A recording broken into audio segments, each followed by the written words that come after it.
एक बार एक मित्र ने मुझसे पूछा कि आकाश से पार की बात करो। आकाश से पार तो वो जो बीत है वो इसी आकाश में है, वो कहीं और नहीं है। आकाश से पार आकाश ही है, क्योंकि ओशो ने एक जगह कहा है परमात्मा की जो अनुभूति है, किसी ने अगर परमात्मा को जानना है तो इस आकाश के साथ अपना तादात्म्य जोड़ो, और इसी के भीतर सारी दिव्यताएं हैं। ये नाद कहाँ है, ये नूर कहाँ है, ये आनंद कहाँ है, ये प्रेम कहाँ है? ये आकाश व्याप्त है, खाली नहीं है, क्योंकि वैक्यूम हो नहीं सकता कहीं। वैक्यूम का सिद्धांत ही नहीं है इस अस्तित्व में। जहाँ वैक्यूम होता है वहाँ कुछ भर जाता है। इसीलिए ओशो कहते हैं अपने भीतर विचारों को खाली करो ताकि उसको जगह मिले और वो आ जाए। और जैसे ही हम भीतर शून्य हो जाते हैं, बुद्ध ने इतनी बात की शून्यता की, जैसे ही भीतर शून्य हो जाते हैं उससे व्याप्त हो जाते हैं। क्योंकि ये जो अनर्गल मोनोलॉग चल रहा है हमारे भीतर, ये शून्यता पैदा नहीं करने देता। ये इमेजिनेशन से, पास्ट से, फ्यूचर से हमेशा इसे भरे रखना चाहता है। और जब ये भरा रहता है तो मैं कहाँ हूँ? कहीं नहीं। मैं कहो या परमात्मा कहो, ये अहम ब्रह्मास्मि कहो या परमात्मा कहो, एक ही बात है। सागर से एक लोटा जल निकालोगे तो कुछ सागर से भिन्न नहीं हो सकता। ये आत्मा परमात्मा से उत्पन्न हुई है, उससे भिन्न नहीं है। अपने को परमात्मा से कम मत समझना, लेकिन अहंकार में नहीं, एक अंश के रूप में। अक्सर मैं एक प्रयोग की बात करता हूँ, अपने घर की छत पर जाना और आकाश को देखना। एक बार आकाश देखना और एक बार अपने आप को महसूस करना। एक डॉट से ज़्यादा आपका अस्तित्व नहीं बचेगा। और इस डॉट में इतना अहंकार, उसका वजूद क्या है? एक जर्रे का कुछ भी नहीं है। आज है, कितने संतों ने पानी के बुदबुदा से जीवन का उदाहरण दिया। अभी है, अभी नहीं है। आज है, कल नहीं होगा। आज हम सब हैं, कल हम में से कोई एक नहीं होगा। मैं नहीं होऊंगा, आप नहीं होंगे, कोई और नहीं होगा। ये तो जीवन चलते समय खेल है।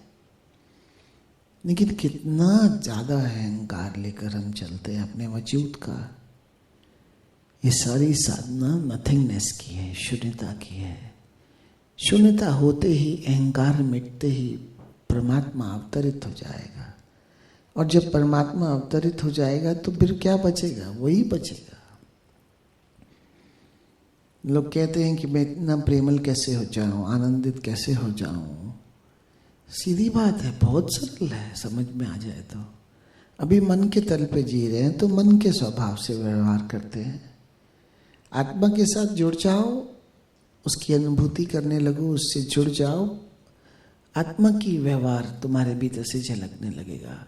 ये चीज़ लाई नहीं जा सकती। मैं कहूँ कि आप करुणा ले आओ कहीं से, खरीद के थोड़ी लाओगे। और करुणा साधोगे कैसे? सद नहीं सकती। साधने चलोगे फिर अहंकार में पड़ जाओगे। करना क्या होगा? बहुत सरल है, शून्य हो जाओ। हमेशा उस शून्यता से जुड़ के चलो। शून्यता की याद में जिया जा सकता है, तो तुमसे जो निकलेगा वो परमात्मा के अन्यथा निकल ही नहीं सकता, क्योंकि व्यवहार वैसा करोगे।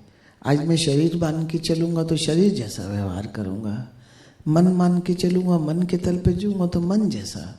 सारी शिकायतें, सारा लोभ, सारी कामनाएं, इससे ग्रसित होना ही होगा। बच नहीं सकते, कोई उपाय ही नहीं है। और अगर शून्यता में चले जाओगे तो शून्यता ही जैसा व्यवहार करोगे, कोई और उपाय ही नहीं है। अपने आप को कभी आकाश से जोड़कर जीकर देखो, कि भीतर की शून्यता को जरा सा याद करके जी के देखो। मन घेरेगा, कोशिश भी कर लेना, नहीं घेरेगा। क्यों? क्योंकि आपने अपनी जड़ों को अपनी आत्मा में इतना गहरे एसोसिएट कर लिया। झरने के पानी से जुड़ोगे तो झरने का पानी तुमसे बहेगा। अगर गंदे नाले से जुड़ोगे तो गंदे नाले का पानी तुमसे बहेगा। गंदगी कहाँ से है? गंदगी कहीं है नहीं। ये मन जो है ये प्लस और माइनस है, पॉजिटिव नेगेटिव है। ये संसार द्वंद्व है, पॉजिटिव नेगेटिव है। वो उसका स्वभाव है। उस स्वभाव से आप उसी स्वभाव को उपलब्ध होगे, पॉजिटिव नेगेटिव। क्योंकि द्वंद्व संसार की रचना है। द्वंद्व से पार अद्वैत में सिर्फ हमारा होना है, हमारी आत्मा है, हमारा परमात्मा कहो, ब्रह्म कहो, कुछ भी कहो। शब्दों में भी क्या करना है? मैं हूं द्वंद्व से पार। मन है द्वंद्वात्मक, भावनाएं भी द्वंद्वात्मक हैं। इतनी सरल ओशो ने समझाई है अध्यात्म की परिभाषा, संसार की परिभाषा। लेकिन बात प्रॉब्लम का है। प्रॉब्लम है कनेक्शन। ना तो आत्मा से कनेक्शन बिठा के मैं जीता हूं, ना परमात्मा से। जो पसंद है वो नाम रखो।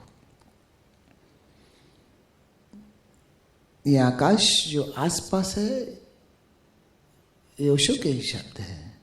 जिस किसने जाना उसने इस आकाश में परमात्मा को जाना। और भीतर की शून्यता आत्मा है। खुद से जुड़ोगे मतलब शून्यता से जुड़ना पड़ेगा, और ये दोनों एक हैं। कितनी बार एक प्रयोग हम लोग यहाँ कराते हैं कि स्किन पारदर्शी है, ट्रांसपेरेंट, ट्रांसलूसेंट है। आकाश भीतर और बाहर स्टैटिक भी नहीं है, बह रहा है।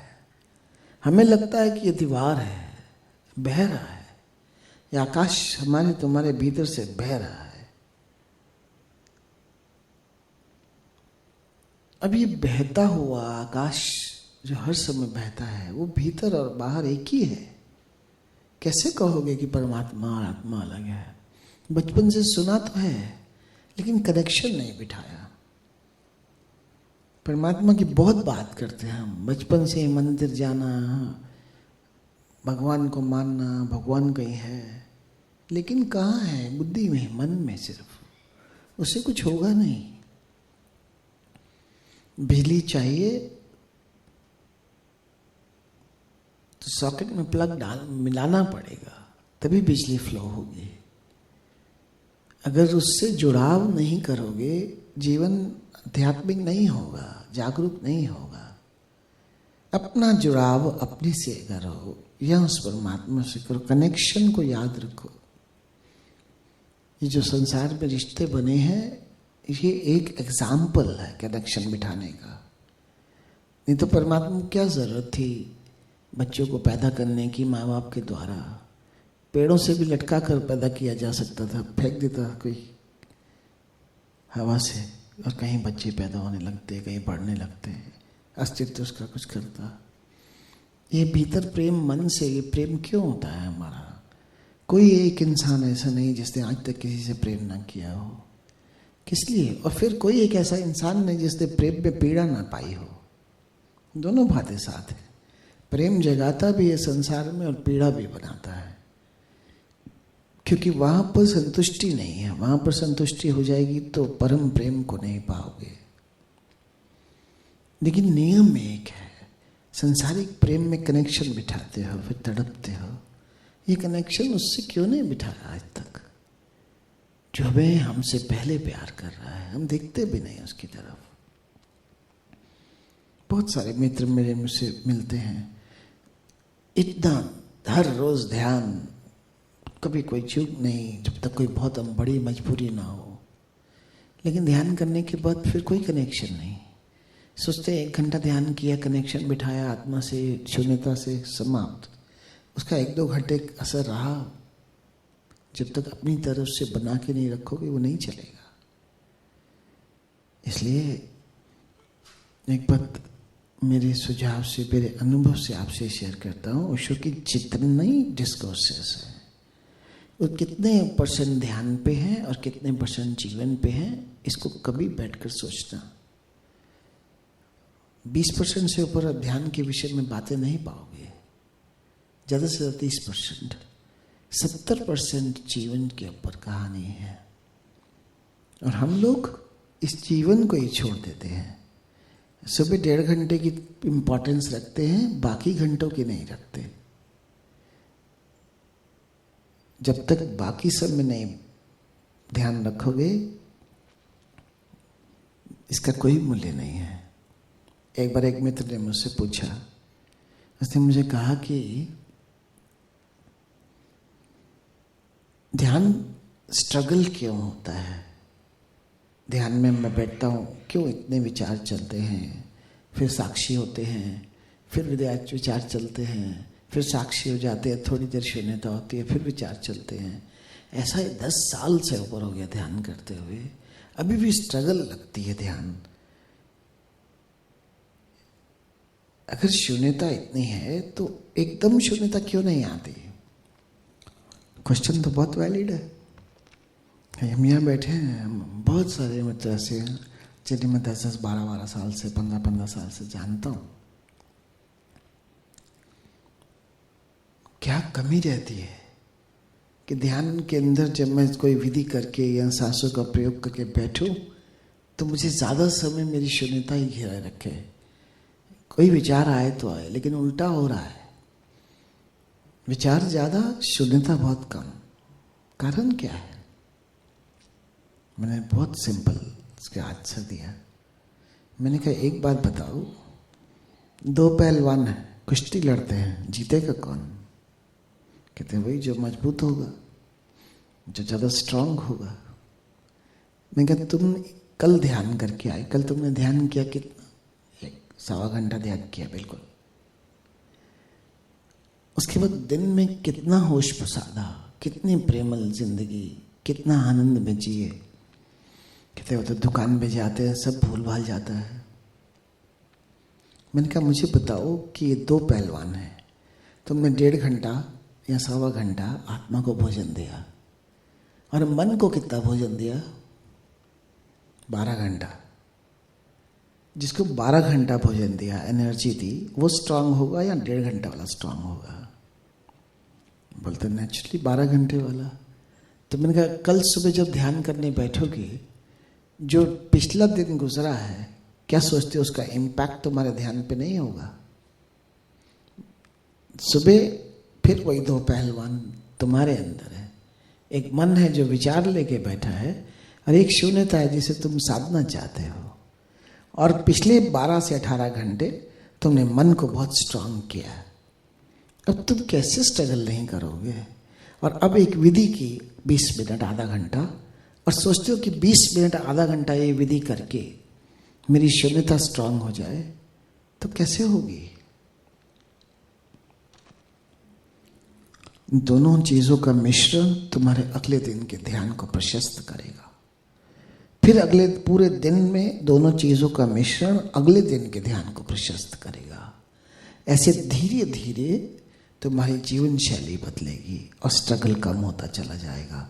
और तुम पाओगे, अगर पूरा दिन ध्यानपूर्ण निकला है तो अगले दिन ध्यान अच्छा होगा, अगले दिन ध्यान अच्छा होगा तो वो दिन अच्छा निकलेगा और बेहतर, और वो दिन बेहतर निकलेगा तो अगले दिन ध्यान और अच्छा होगा। तो क्या हो रहा है?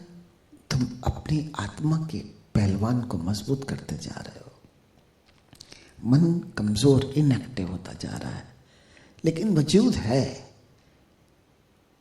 कमजोर हारेगा हारेगा, मजबूत जीतेगा जीतेगा। और इस तरह से जीवन में ध्यानपूर्ण जीवन शैली का विकास होगा। इस तरह से ही सारा जीवन, सारा दिन ध्यानपूर्ण होगा, अदरवाइज हो नहीं सकता। इसलिए प्यारे मित्रों, ये जो विज्ञान भैरव तंत्र की जो विधियां हैं, ये सारी विधियां एक ध्यानपूर्ण जीवन शैली की है। कुछ स्मरण की है, श्रवण की है, कुछ स्मरण की है, कुछ सांसों की है, कुछ शरीर की है। ये सारी ध्यान विधियों को अगर देखो, 112 ध्यान विधियों में कुछ एक ध्यान विधियां अपने लिए चुन लो और उसका ताना बाना बुन लो और इसे पूरे दिन में फैलाओ। कभी सांस का प्रयोग, कभी कुछ, जैसी मनस्थिति हो उसके हिसाब से मन को कमजोर करने के लिए, आत्मा को प्रशस्त करने के लिए उस ध्यान विधि का प्रयोग कर लो। कभी सांसों का, कभी नाच सुनने का, कभी देखने का, जैसा जैसा कृत्य करते जा रहे हो उसे बैकिंग कर लो ताकि जीवन ध्यानपूर्ण हो जाए। तो यह ध्यान विधियों का प्रयोग सत्र में तो हो ही रहा है, लेकिन कुल मिलाकर अगर आप देखोगे तो भगवान शिव को क्या जरूरत थी 112 ध्यान विधियां बनाने की? एक भी काफी है ज्ञान के लिए। लेकिन क्योंकि मेरा जीवन, मेरा दिनचर्या अलग अलग ढंग से जिया जा रहा है और जिस भी ढंग से मैं जी रहा हूं उसी ढंग से इसका प्रयोग कर सकता हूं।